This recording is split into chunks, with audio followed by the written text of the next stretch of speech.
From Transport Topics in Washington, D.C., this is RoadSigns. And now here's your host, Michael Fries. Thank you for listening to RoadSigns, the podcast series from Transport Topics that explores the trends and technologies that are shaping the future of trucking. In this episode, we'll set out to answer this question. How is the trucking industry approaching the continual issue of truck parking? As simple as this problem sounds, finding a safe, accommodating parking space is a complex and stressful experience. It's an issue that brings financial and productivity concerns for fleets, as well as safety worries for drivers. The trucking industry has been addressing this issue using research, technology, and proposed legislation. And we'll talk to Transport Topics reporter Eugene Malero to discuss the congressional actions on this issue later. But first, let's bring our first guest to speak upon the origins of this issue and what is being done on the industry side with American Transportation Research Institute President Rebecca Brewster. Welcome to RoadSigns, Rebecca. Thanks for having me on today, Michael, to talk about really one of my favorite topics, and certainly one that we have been very actively involved in the course of my career at ATRI, quite frankly. Glad to have you on, Rebecca. In the 2020 Top Industry Issues report, truck parking was ranked third on that list. But for drivers specifically, truck parking was the number one concern. And basically, Rebecca, why is it such a concern? Well, at the end of the day, it's simply a supply and demand issue. We don't have enough spaces in the places we need them at the times we need them for when commercial drivers need to get their rest. And on the Top Industry Issues survey, we saw truck parking show up for the first time in the top 10, that is, in the 2012 survey. And it steadily climbed up in ranking in 2020, it reached its highest ranking overall as the number 3 issue overall. But again, as you point out, it's the number 1 issue among commercial drivers. And it's interesting, Michael. I said I've been working on this topic since I started on this job. I remember in the early 90s when I came on board, one of the first studies I participated in as a staffer was to look at the lack of available truck parking. So this is a multi-decade issue that the industry has been dealing with. And certainly over the years, as we've seen changes to the hours of service rules, that has had an impact on available parking because it dictates when drivers are taking that rest, how much of a rest they're having to take. But at the end of the day, again, it's really a supply and demand issue, and there simply are not enough spaces in the places where we need them. And I say in the places where we need them. We've done a number of research studies on the lack of available truck parking, and clearly there are areas of this country where truck parking is particularly challenging to find. And in a lot of instances, those are around major metropolitan areas where land prices are high, there is high population density, so there's a lot of demand for the things that come on trucks, but there are not enough places for trucks drivers to safely park and get their mandated rest. So typically you're saying that chasm, when it comes to truck parking, is located sort of like in a bustling suburb area, maybe like, for instance, where we're at in the Washington, D.C. area, the suburbs outside of that, that's where the truck parking issue would arise? Well, it really is everywhere. And I think so I'm based in Atlanta, and I think about Interstate 75, which runs up through Atlanta up towards Tennessee. And if you travel that corridor early in the morning, any day of the week, you're going to see between Atlanta, Georgia, and Chattanooga, Tennessee on I-75 at every single interstate interchange where you can get off the interstate, you're going to see trucks parked on the entrance and exit ramps because there's not enough available parking. If there is a truck parking area there, either a rest area or a private truck stop, those locations are full. And again, drivers tell us anecdotally, if they don't find a place to park by late afternoon, early evening, it becomes more and more challenging to find an available parking space because all of those available spaces are full. And so drivers are forced to park in spaces that are what we would call undesignated or unauthorized parking spaces, like shoulders and ramps. It's odd that there's a problem when it comes to truck parking because spaces are full and they're crowded. And then added on to that is a pandemic that we were going through and have been going through for the last year or so.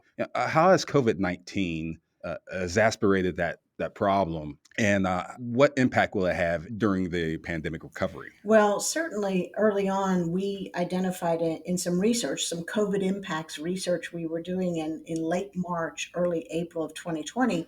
One of the questions we asked was, what's happening with the truck parking situation? And what we found is about 44% of respondents to that survey, it was over 5,000 responses to that survey, said that truck parking had become somewhat harder or much harder to find. And that is primarily due to the fact that early on, a number of state departments of transportation closed their public rest areas. So we already have a very constrained parking system with not enough places for trucks to park. And by closing those public rest areas, part of that capacity was carved out of the system. Now, those state DOTs did that because they were attempting to mitigate exposure of their employees who would work those facilities. But the flip side to that is we were told early on and repeatedly that one of the ways to deal with COVID 19 was frequent hand washing, good personal hygiene. And so when you carve out bathroom facilities and places for drivers to pull over and rest, it's really counterintuitive to doing that. And of course, it creates a safety issue for those drivers when they do not have a place to pull over and get their mandated rest. And so that was an early on lesson learned for the trucking industry and the public sector as well at the state departments of transportation, that you simply can't close those facilities because if anything else, COVID-19 really underscored for us how essential commercial drivers are, because they were delivering everything that the rest of us who were sheltering in place need. And so we've got to keep those facilities open where they can pull over, use a restroom facility, get their mandated rest, find something to eat, all things that become more of a challenge if you carve out some of the capacity in the system. That's a great segue into what I wanted to talk about. We've been discussing on what the problems are and what those pain points are. Rebecca, let's turn to the solutions. What are some of the things that you're seeing initially as this problem of truck parking rise to the top of this list? What are some of the things that truck companies are doing along with the truck stop property? Well, certainly there is a role for technology here. And as we've been doing research with numerous state departments of transportation and local areas, it's been to figure out how to best deploy technology to improve the situation. Now, as we said at the top of this show, Michael, best thing would be is if we just had more capacity, more spaces. But better utilizing those spaces and better informing drivers through technology where spaces are available is a great first step. And we did research several years ago where we asked drivers to keep a truck parking diary. And one of the things we learned is that drivers were giving up productive hours of driving because they were going to go ahead and park if they knew there was a spot available, rather than risk going down the road and not being able to find a spot. And so on average, drivers were giving up about, in our research, about an hour of productivity every day. Take into consideration signs on the highway that tell a driver at an upcoming exit there are 6 available spaces or there are no available spaces. And a number of states are doing this. That allows the driver to keep driving or to pull over if they know that the number of spaces are getting low and they're ready to stop, then they can pull in. Another way that technology is being utilized is drivers can use an app. There are a number of apps available, truck parking apps, and ATRI was involved with the American Trucking Associations and with NATSO, the truck stop operators, to develop one of these apps. And they all, whether they're for a private truck stop or a multi-group like the Park My Truck app, they're all designed to provide drivers with updates on the number of available spaces so they can better plan their route and decide when they want to pull over and park. Rebecca, before I get you out of here, Road Signs being a forward-looking show, I would be remiss to not ask you about the forward trends and the future of the truck parking situation. Where do you see this? I'm asking you to put your analyst hat on, of course. Where do you see this particular issue going in the next 6 to 12 months? I mean, there's been legislation proposed the last few months, and you've spoken about the technology. Where do you see things heading? Well, certainly, we are all in the trucking industry eagerly awaiting an infrastructure package out of Congress and the White House. And I know that the trucking industry is eager to see included in that a carve out specifically for truck parking that would provide additional resources to improve the capacity, to increase capacity and add more spaces. So, that gets at that supply and demand issue. And then I think we need to see more deployment of these online or these real-time information systems that are alerting drivers to available spaces. And I think a combination of having more spaces as well as providing that real time, and it has to be accurate and it needs to be real time and actionable information to professional drivers so they can better manage their time on the road and not have to spend what has been described to us by drivers in our research as one of their biggest stressors is the time they spend in worrying about, am I going to have a safe place to park? And so I don't see this issue dropping out of the top 10 anytime soon, but I am hopeful that between additional funding for truck parking out of an upcoming highway reauthorization, as well as greater deployment of real time information systems and truck parking apps to better inform drivers where this is, that we will at least mitigate some of the concern and stress for drivers as they look for a safe place to park. Rebecca, it was a pleasure having you on. Thanks so much for including me today, Michael. From time to time, an issue commands so much of the industry's attention that it requires a deeper dive, a resource readers can turn to, a Transport Topics special report. We're turning our attention to another big issue, electrification and the key factors that will drive this industry trend. In every case, we're working to provide our readers with information, analysis, and clarity on key issues confronting fleets. One comprehensive resource packed with insights that can give you the edge. Transport Topics invites you to learn more about our special reports. To reserve your copy of the latest special report, visit ttn.ws/electrification.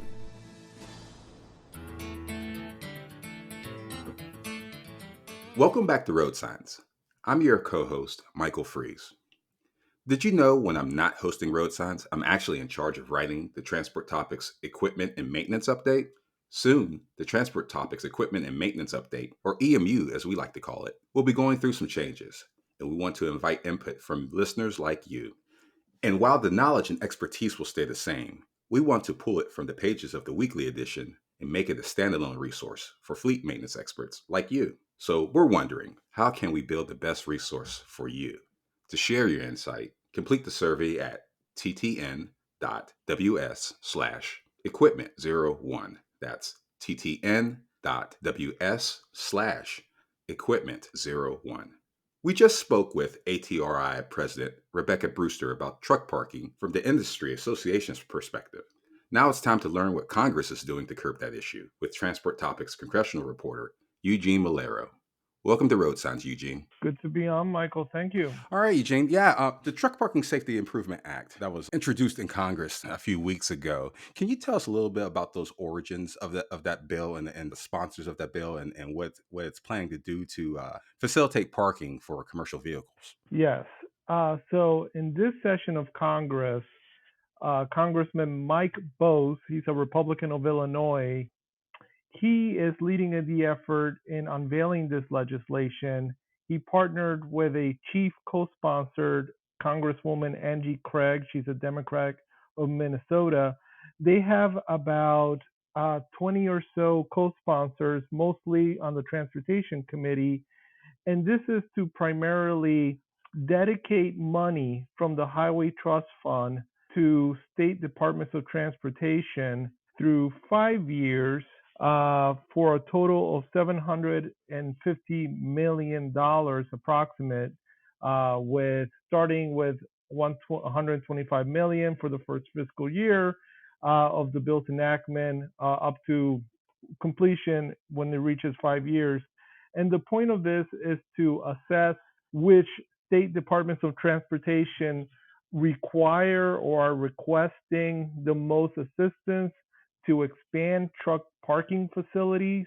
Uh, and this is obviously in states that are key corridors for the freight connectivity. So you're looking at places such as Iowa and other connecting hubs, typically in metropolitan areas, so the New York, New Jersey, Connecticut, in the Southwest, and then and like I said, in the Central Midwest. And this is Congressman Mike Bose has talked about this extensively, and his motivation is both personal and policy wise. Personal because he says that he grew up in a trucking family, and he recalls hearing stories of truckers having trouble finding parking and how that really affected their day-to-day operations. And he has taken that on the policy level and just agreed with not only fellow lawmakers but industry stakeholders and even the Department of Transportation that there is a significant need to expand truck parking, not only as a safety component but also regulatory, in that having better access to truck parking would help many commercial drivers, truckers, meet their hours of service rules. So this bill has been introduced and is before the Transportation Committee awaiting consideration. Now, that idea that you had just expressed through Congress, it sounds like a very common sense bill. There has been bipartisan support. Can you talk a little bit more about that support and talk about the hurdles that's facing? Of course. So on the support, the Congressman Mike Bose has very extensive bipartisan backing in the House and in the Senate. In the House, the chairman of the Transportation Committee, Peter DeFazio of Oregon, has indicated that he will include the legislation in a broader highway policy bill that he's expected to consider sometime this summer. And on the Republican side, Mike Bose's caucus, the top Republican on the Transportation Committee, Congressman Sam Graves of Missouri, he has included the some of the components of the truck parking bill in the Republican version of this highway policy bill. And just for emphasis, this highway policy bill is supposed to reauthorize, that's a fancy word for update, the 2015 highway law, which is called the FAST Act. So there's a lot of support in the House to getting this done. Some of the hurdles in the past just has been the price tag. $750 million over 5 years is a big ask at the federal level, even though this is a very important topic for not only the industry, but also for members of Congress. And on the Senate side, again, the transportation leaders, as well as the chamber's leaders, Senator Chuck Schumer and Senator Mitch McConnell, they have expressed support for expanding truck parking. Now, exactly what that support will look like, we've yet to see, because the Senate has yet to unveil their transportation highway bill. And then when you take a step back, this current administration with President Biden and previous administrations have endorsed expanding truck parking nationwide. And the Obama administration took steps through regulation by tasking the Department of Transportation to work with state departments of transportation on providing assistance for state DOTs to expand their facilities. While this did help expand the capacity, and the Federal Highway Administration says there's about 300,000 or so truck parking spaces nationwide. Just a lot of stakeholders, industry stakeholders, such as American Trucking Associations, OIDA and other groups, NATSO that represents truck stops, they continue to point out that there's a need for thousands and thousands of more truck parking spaces, which goes back to the need for this legislation.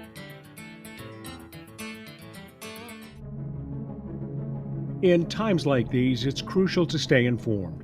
Transport Topics is offering all the information you need to make business decisions in these unprecedented times. And in the wake of the many event cancellations and group gatherings, TT ensures a virtual way to consume business content and conversation. To join the conversation and stay ahead of the news, follow Transport Topics on all social outlets or by visiting ttn.ws/stay informed.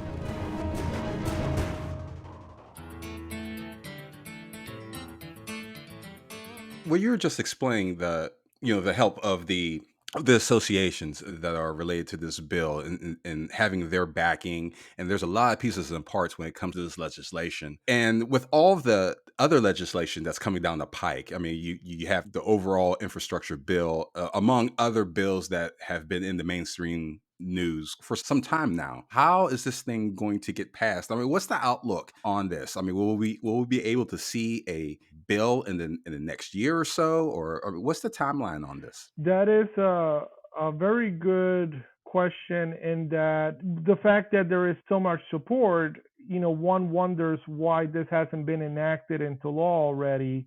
And that is because the previous, just a little bit of background, the previous highway law was enacted in 2015.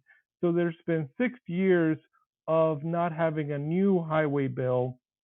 Um, so during that time, momentum has built on gaining broad bipartisan support for a legislation such as this one, and its prospects, just looking at the political climate, in that both chambers of Congress and the White House are in the same political party, and there is a deadline to authorize the current highway law. The current highway law expires in September, so Congress must present a new law to update that one before that deadline. So it's pretty much, as just looking at us as a political observer, the planets have aligned for this type of legislation to find its way toward enactment.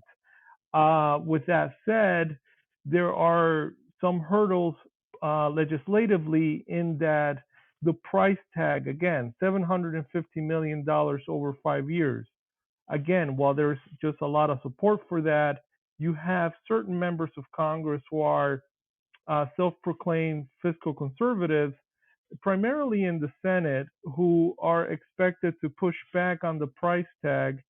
So they, in the past, we've seen with similar legislation that these group of senators either shoot down these types of legislation, or they call on leadership or the transportation policymakers to go back to the drawing board and present something that is scaled down. I'm thinking the latter scenario is more likely from the group of fiscal conservative senators. But with that said, the chances are very high that there is going to be some sort of a support for state DOTs when it comes to truck parking. I say that because just the bipartisan support in the House alone, the House is the most politically active chamber. So when you have the top Republican on the Transportation Committee seeing eye to eye with the chairman, who's a Democrat of the Transportation Committee, on truck parking, that is just a really good sign that this is going to, find its way toward enactment. And another point is the massive amounts of support that stakeholders have put behind this legislation. Very recently, the president of American Trucking Associations was before Congress, Chris Spear, and he was talking in support of this legislation before a Senate panel. You've had the leadership at OIDA working with members, explaining the need, reminding them of the need for additional parking spaces. And you had the group ASHTO, which represents states' departments of transportation. Um, they have a very vast network of officials that deal with their members of Congress, and they have called for such assistance when it comes to truck parking, and even everything that we saw during the pandemic, all the praise for the truck drivers, that we saw out of the White House and out of congressional leaders. Well, truckers themselves are the ones who are complaining and posting stuff on Twitter, on social media, on YouTube, complaining about lack of parking spaces. So members of Congress also hear directly from truck drivers. So again, there is vast support to do something, and there's very likelihood with all this pressure on Congress that they're going to include either this legislation or something very similar in the upcoming highway authorization legislation. With the backing of the industry, of the trucking industry, and the bipartisan support of Congress, this should be a slam dunk, to use a familiar phrase. Eugene, it's been a pleasure speaking with you, and thank you for making me smarter and making our audience smarter when it comes to truck parking and the efforts of Congress. Of course, my pleasure. Did you know you can ask Alexa to open Transport Topics? In just 1 minute, you will hear the biggest trucking headlines of that day. Be prepared and start your morning off right with Transport Topics. Before we close, let's take a moment to revisit our original question. How is the trucking industry approaching the continual issue of truck parking? First, a big thank you to @Tree President Rebecca Brewster and Transport Topics reporter Eugene Malero for joining us in this episode. Both provided an encompassing view of what truck parking is, and most importantly, what is being done about it. As Rebecca Brewster pointed out, the mystery of finding a reliable parking space is multi-layered, and solving it requires 1. Getting to the root of the problem, and 2. Coordination between fleets, truck stops, and government. Technology will continue to play a viable role in finding solutions and providing data to assist in any progress. Legislatively, and in this political landscape, oddly enough, truck parking presents itself as the rare bipartisan issue with the Truck Parking Safety Improvement Act in discussion. However, as encouraging as it sounds, there's still a lot of congressional wrangling before this is a done deal. Watch this space. If you enjoyed this episode of Road Signs, please let others know. Rate and review us on Apple Podcasts, Spotify, and wherever you listen to podcasts. If my questions have sparked questions of your own, share them with the Road Signs team or with me on Twitter @MichaelV.Freeze. You can email us at share@ttnews.com. We'll read them and respond daily. And of course, we'll be back in 2 weeks with a new episode of Road Signs. Until then, I'm Michael Freeze. Thank you for listening.